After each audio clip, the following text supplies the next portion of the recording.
American, but in other cultures too, because of course they show African Americans as the big portion of slaves, but there's been slaves in all kind of countries. You know what I'm saying? So it's like it goes back to that, just that control, that mind manipulation, that pride. And for me, religiously, it really shows me. It gives me a better understanding of that division of how people have branched out into other. Forms of religion, Pentecostal, Muslim, but a lot of it came from one source, but people didn't agree with it, they didn't like it. I didn't like how this felt, so I agree better with this, so let's do it this way versus that way. Santiago would say there weren't enough walls to preserve that religion, right? Mm-hmm. The walls weren't strong enough, and then you get all these offshoots. But they were. Like you said about the trail, he did that to himself. Because of the path that he wanted to follow. He was all about, he said it, that pride, it's about me. It was all about him. And he got away from his culture. It was really now, how can I control this? How can I be the top? How can I be the king of this? It wasn't so much about culture anymore the way he wanted it to seem like it was. Yeah. And mine is about the zigzag from the trail. Why wasn't it the straight line he followed? Like a straight line of a wall. And what does it symbolize? Why is this? I think the zigzag kind of symbolizes him like a wall and a line crumbling like a zigzag. When line falls, it kind of like sways. Okay. So to me, the zigzag kind of resembled like his family. Like they're like going different ways. Like the zigzag of the line that he followed the path. So in order to preserve the path, the trail, right? You have to really negotiate a tough path. Right. It's a challenge to keep it preserved. Because everybody's going in different directions. Right, everybody's each one's going in different directions, like the zigzag of the path they took. And then I was saying that... You have to zig with the zag or you're not going to accommodate. Right, and the bushes that were he said they were pale like the snake. Mm-hmm. It's like he's not taking care of that. Like he feels sad that, he's not taking care of the little bushes and it's getting all pale. Maybe just like his family. Like the bush reminds him of his family, he's not watering them enough. So everything's symbolic then. Yeah, like the in bush literature, and the family. Awesome. And the zigzag with the wall. Yes. The like bluff, the bush the is wall. What tell us about the wall? What does the wall symbolize? Like him, his strength, his culture within his house, that he the hacienda's walls or everything within the walls of his family. Yeah. And the way he doesn't want he wants to preserve it from generation to generation to generation. Mm-hmm. He wants to preserve everything within those walls. And he feels like if someone peeks over the wall's going to crumble. Yeah. They'll see a different side. A different side. Good. Like they say, things always look, what is that saying? Looks good on, what's that saying? On the other side? So just to clarify, so the hacienda is built like this, right? Mm-hmm. So it basically commands us to look this way, right? Mm-hmm. And there are no windows, are there? No. No. Okay. So that's what you're talking about, the hacienda's walls. And you're relating this excellently to the bluff that he goes up to, right? Right, the bluff that he goes up to. So it's he sees this as his peace, and if anything happens to this, then everything's going to be destroyed. His family, his religion, his culture, everything's destroyed. That's why he's so threatened, because it's 1846. Mexico is at war. Right, and then they say, and the Mendoza line will eventually die. You know what I mean? Yeah. He doesn't want it to die. He wants to preserve it. Let me just point something out. So it's Friday before spring break.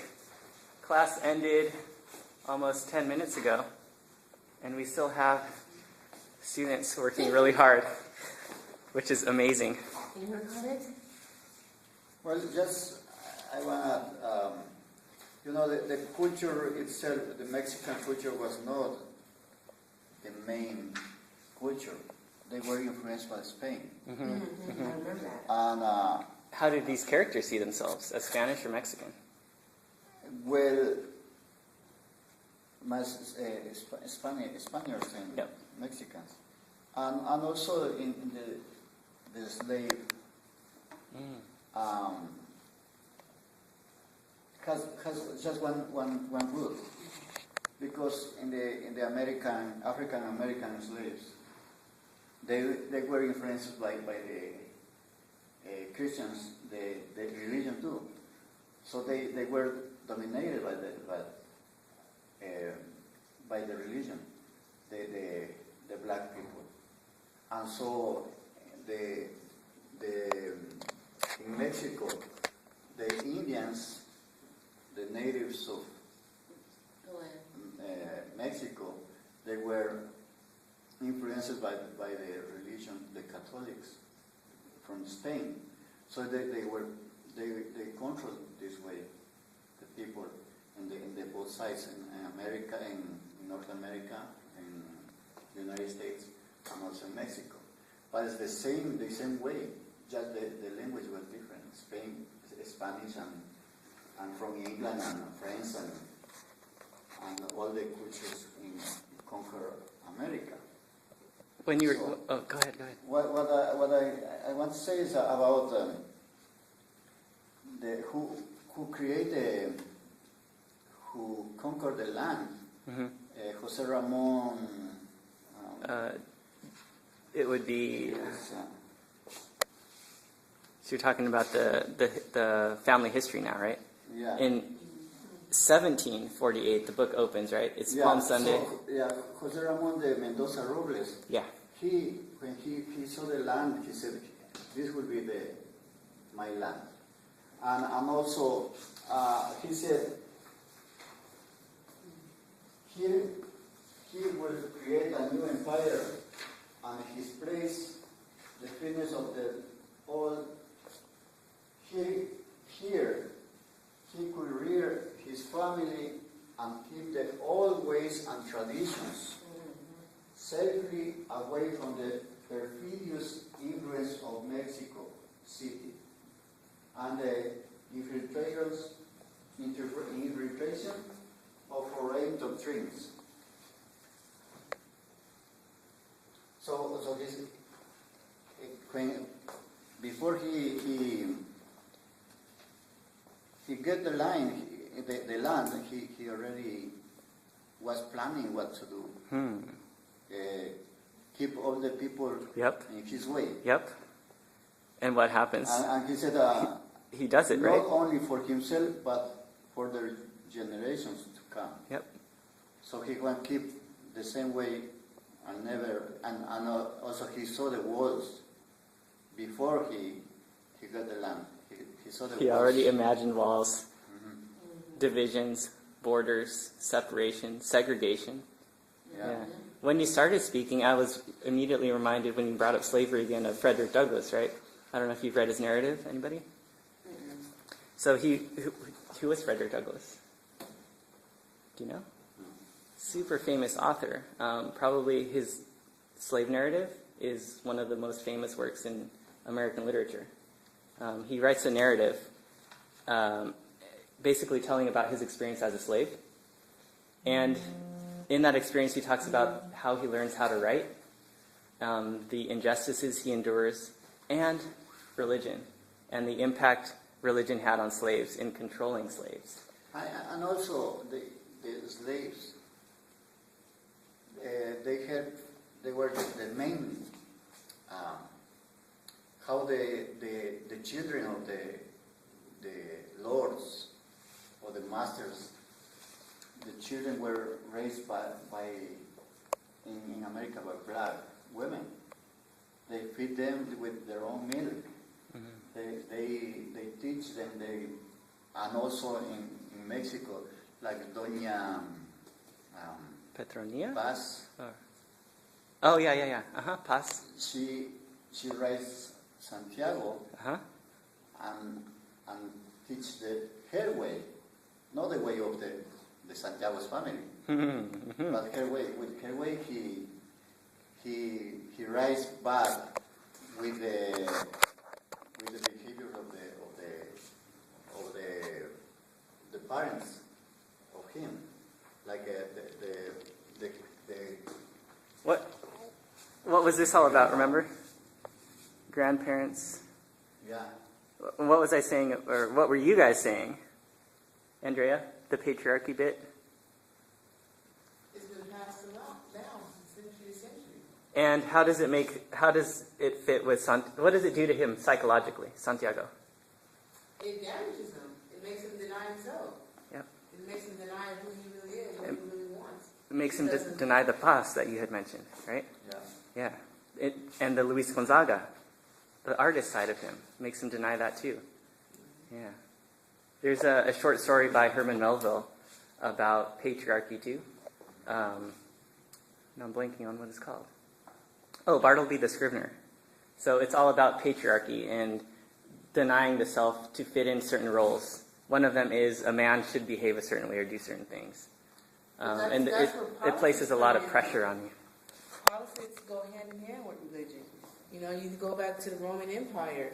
That was all politics. Mm-hmm. It got away from the original faith, just God alone. It broke down to, that's where a lot of division came. You know, it was just, politics have, I don't know. I think even in culture, politics affected. Yeah. Because it gets away from the original origin of it. And then you get involved in self. My way, this way, it should be that way. I think. Is it possible to preserve culture or religion without erecting walls and without damaging others around you? Well, that was my question that I had asked. At the end of last class, right? Yeah. Yep. I said, you know, how do you want unity? Well, that was my question. How do you want unity with this way of thinking? How do you stand by your cultural traditions and still be open to other culture views? Ooh, but you know, nice. How do you protect culture without being blind to everything else that's not like you or thinks like you? I believe it takes a place. I think it takes place on both sides. How do you have order in a world that's so diverse within tradition and culture? I believe there's one source, but everyone does not think or believe in that same source or truth or way of living. How do you stand by your culture without polluting all the rest? Yeah. Andrea, since day one, you've been asking spot on, deep, critical questions. And this is an example of that. That is just the questions that you're asking, they require a lot of thought, and they're going to require a lot of contemplation and textual evidence to really answer. And that means you're thinking at not just how am I going to write a paragraph, but how am I going to write a dissertation or something. You know, you're already thinking at that level of even though I don't know how to write at that level, that's my struggle. It's and that's why I'm excited about this one. Yeah. Because I am excited about this. It does make me really want to get this on paper because it is important, and I don't think it's just something that. I think for me, when I'm excited about something, I do want to write about it. Yeah. But I struggle because I don't know how to get it on paper. Yeah. How do you bring all That's these what we're here for. ideas Yeah. to really make sense? The ideas are super exciting. So that's why this is challenging. This is going to be challenging, but it's interesting at the same time because I have it down. It's just now I'm bringing it all together and I've learned, how to do that a little bit in here. So you're ahead of the curve because it's super hard to teach someone how to critically think. Mm-hmm. It's a lot easier to teach someone how to put those thoughts on paper, and that takes practice. But a lot less practice than the critical thinking aspect, right. Which you're already doing naturally. So you're all in a really great place.